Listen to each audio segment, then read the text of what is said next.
जब आपको पता चल जाएगा ना कि किस तरह से जुपिटर यानी बृहस्पति आपकी किस्मत को संवारने का काम करते हैं, यानी इसका वर्किंग स्टाइल पता चल जाएगा, तो आप अपने जीवन के भाग्य विधाता खुद बन सकते हैं। जब आपको पता चल जाएगा कि किस तरह से शनि, राहु, केतु ये किस्मत में ब्लॉकेजेस लेके आते हैं, किस तरह से ये जीवन को एक मानो एक जगह पे खड़ा सा ही कर देते हैं, तो आप इस पेन के एरिया को पहचान के इसको भी सही कर पाओगे। और जब आपको ये पता चल जाएगा कि किस तरह से सूर्य और चंद्रमा जो हैं हमें भरपूर अपॉर्चुनिटीज देने का काम करते हैं, तो आप बिल्कुल अपने लाइफ को उसी तरह से ट्वीक करके उनसे कई तरह की अपॉर्चुनिटीज ले सकते हैं। और आज का वीडियो बड़ा गहन होने वाला है, क्योंकि मैं आज आपको एस्ट्रोलॉजी का एक बहुत नया पहलू बताने वाला हूं जो शायद आज से पहले डिस्कस नहीं हुआ होगा। नमस्ते, मेरा नाम है योगेश शर्मा। स्वागत है आपका happy life with Yogesh Sharma में। दोस्तों, इस वीडियो में आगे बढ़ने से पहले एक विनम्र निवेदन कि अगर अभी तक आपने अपने इस चैनल को सब्सक्राइब नहीं किया है तो कृपया सब्सक्राइब जरूर करिएगा और बेल बटन दबाना ना भूलिएगा।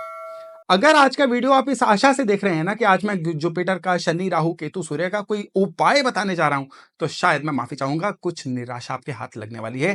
क्योंकि आज उपायों से हटके एक बहुत ही उच्च लेवल के, बहुत ही गहन आज एक हमारी डिस्कशन होने वाली है। किस तरह से मैं बताता हूं।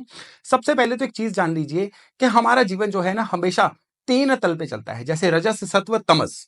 अब रजस, सत्व, तमस इन्हीं से बना है तामसिक भोजन, सात्विक भोजन या राजसी ठाट बाट। तो नॉर्मली इन शब्दों को लेके ना लोगों के मन में कुछ अलग सी मान्यताएं हैं। सात्विक को लेके लोग ये समझते हैं कि जो बिल्कुल इंसान पूजा पाठ में लगा रहता है वो सात्विक है।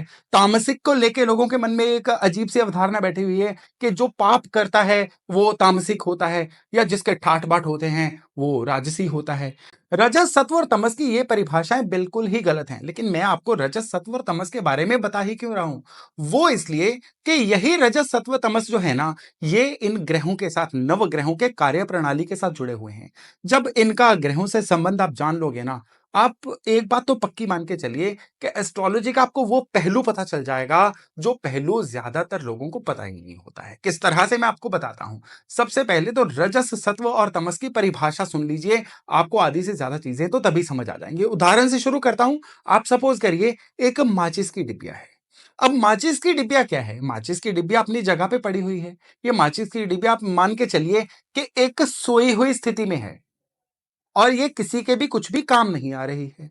अब क्या मतलब है इसका? इसका मतलब ये है कि ये डॉर्मेंट स्टेट में है, स्लीपिंग स्टेट में है, ये सोई हुई है और ये तमस की स्टेट में है। तमस का मतलब होता है इनएक्टिव, हाइबरनेशन की स्टेट। कोई चीज जो है किसी के काम नहीं आ रही है, कोई चीज रेस्ट मोड में है, या कोई चीज अभी सोई हुई है, या कोई चीज इनएक्टिव है, वो तमस तत्व होता है। अब माचिस की एक तीली निकाल के उसको, जो माचिस के बाहर पट्टी होती है, उस पर रब किया गया, तो ये जो रब किया गया ये रजस एलिमेंट है। यानी कि एक चिंगारी को हवा देना, एक चिंगारी निकालना, यानी एक चीज को ऐसा पुश देना कि कोई ना कोई नया प्रोसेस स्टार्ट हो जाए, नई एक क्रिया स्टार्ट हो जाए। इसको रजस एलिमेंट कहते हैं। इसको आप अपने जीवन में अपॉर्चुनिटीज के साथ जोड़ के देखिएगा। यानी जीवन में जब भी कोई चीज नई शुरू होती है, हमें नई अपॉर्चुनिटीज मिलती हैं, ये रजस तत्व होता है। और फिर अब ये तीली जलनी शुरू हो गई, ये सतत अब जल रही है जब तक ये तीली खत्म नहीं हो जाती। ये सत्व प्रक्रिया है। सत्व का मतलब है कि स्टेट ऑफ फ्लो, एक चीज जो है अपनी कॉन्टिन्यूटी में, एक सहज भाव में चल रही है। अब जीवन जो है, आप एक देखिए चीज के कोई भी चीज लगातार चलती नहीं रह सकती, एक समय पे तो खत्म होगी। यानी पहले जो चीज तमस थी, फिर रजस हुई, फिर वो सत्व में आई और फिर से वो तमस में आ जाएगी। तो इस तरह से एक साइकिल है जो चलता रहता है। कार खड़ी है, तमस है, उसको इग्निशन दिया, वो रजस हो गया। कार चलनी शुरू हो गई, वो सत्व हो गई।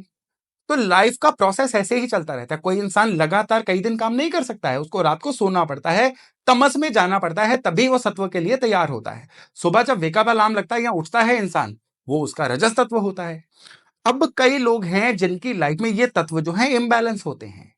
आप कई लोग अपने आसपास देखे होंगे, वो कई तरह के काम शुरू करते हैं लेकिन उनका कोई काम चल ही नहीं पाता है।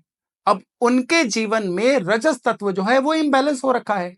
अब रजस तत्व इम्बैलेंस जो हो रखा है, ये सूर्य और चंद्रमा और किसी हद तक बुध और शुक्र ये भी इन्वॉल्व होते हैं। ये जब इनकी लाइफ में इम्बैलेंस होते हैं ना, तो रजस तत्व बहुत बुरी तरह से इम्बैलेंस होता है।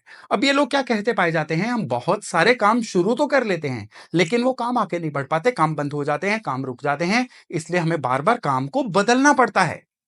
ये जो होता है, ये इनके रजस तत्व के इम्बैलेंस होने का नतीजा होता है। अब कई लोग हैं, काम शुरू तो कर लेते हैं, लेकिन वो काम जो है एक फ्लो में आगे नहीं बढ़ पाता है।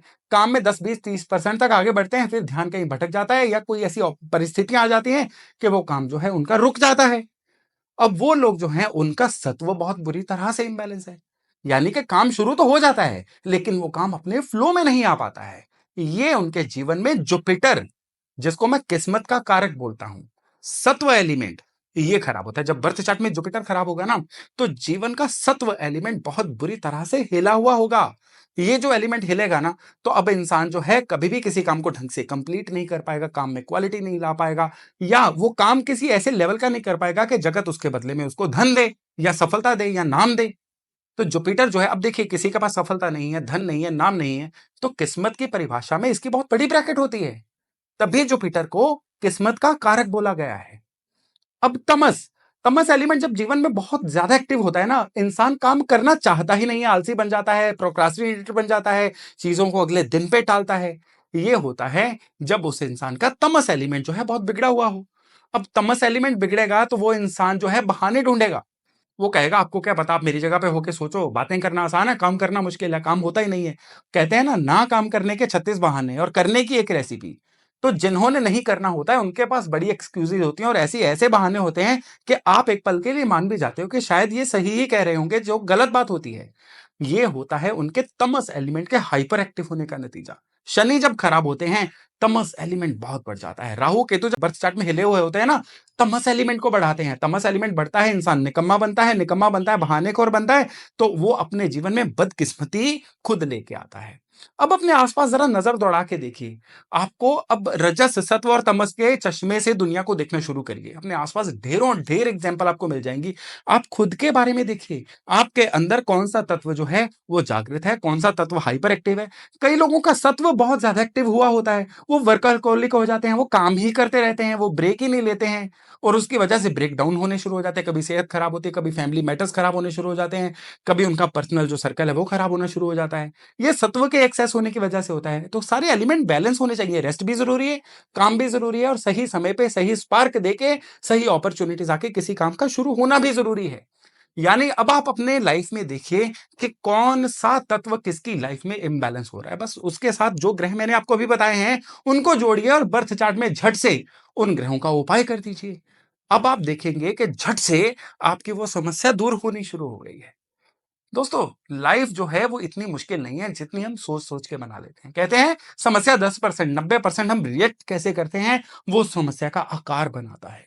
तो आप कैसे रिएक्ट करते हैं, अगर आज के बाद आप रजस, सत्व, तमस और इससे जुड़े ग्रहों का आप वर्किंग को पहचान लेंगे ना, तो कोई भी समस्या ना टिक पाएगी, ना आपके जीवन को खराब कर पाएगी। मैं आशा करता हूं कि आज की जानकारी आपके लिए बहुत ही इंपॉर्टेंट और एक आपका पर्सपेक्टिव चेंज करने वाली जानकारी रही होगी। तो चलिए, आज का वीडियो यहीं तक। बहुत जल्द हम मिल रहे हैं नए टॉपिक, नए विषय के साथ। तब तक अपना खूब ध्यान रखिएगा। नमस्कार।